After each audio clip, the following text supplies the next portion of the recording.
ભરૂચની government engineering કોલેજમાં આજથી 2 દિવસીય ટેકનિકલ ફેસ્ટિવલ ટેકનો નું આયોજન કરવામાં આવ્યું છે। રાષ્ટ્રીય સ્તરના ફેસ્ટિવલમાં વિવિધ કોલેજના આશરે 1300થી વધુ વિદ્યાર્થીઓ ભાગ લઈ રહ્યા છે।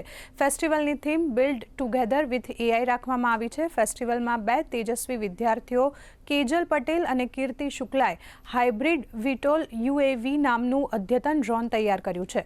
સંરક્ષણ અને સર્વેલન્સ ક્ષેત્રે ઉપયોગી બની શકે તેવા આ પ્રોજેક્ટને ગુજરાત સરકારની SSIP 2.0 યોજના હેઠળ રૂપિયા 2.50 લાખનું ફંડિંગ પણ પ્રાપ્ત થયું છે। આ ઉપરાંત કેમિકલ ઇજનેર વિભાગ દ્વારા તૈયાર કરાયેલા એક્વા પ્રિડિક્ટ પ્રોજેક્ટ પણ વિશેષ આકર્ષણનું કેન્દ્ર બન્યું છે।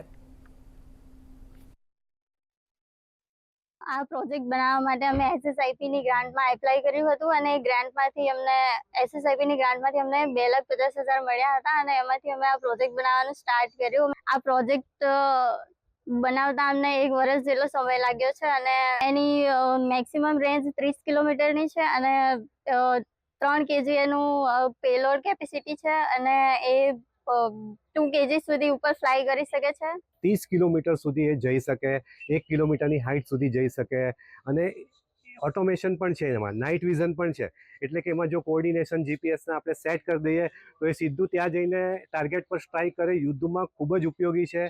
એવી જગ્યા કે જ્યાં માણસ પહોંચી ના શકે, જંગલમાં, ત્યાં જઈને સર્વેલન્સ કરી શકે। ટ્રાન્સમિશન લાઇન પર કોઈ ફોલ્ટ આવ્યો હોય, માણસ જઈ ના શકે, હાઈ વોલ્ટેજ હોય, આટલા ઉપર હોય, આ ડ્રોન જતું રહી અને સમુદ્રમાં કંઈ પ્રોબ્લેમ થાય તો ત્યાં બી જઈ શકે। એની રેન્જ હજી અમે વિસ્તારીશું। આ એક ડ્રોનનું છે જે એર ટેક્સી તરીકે વપરાય।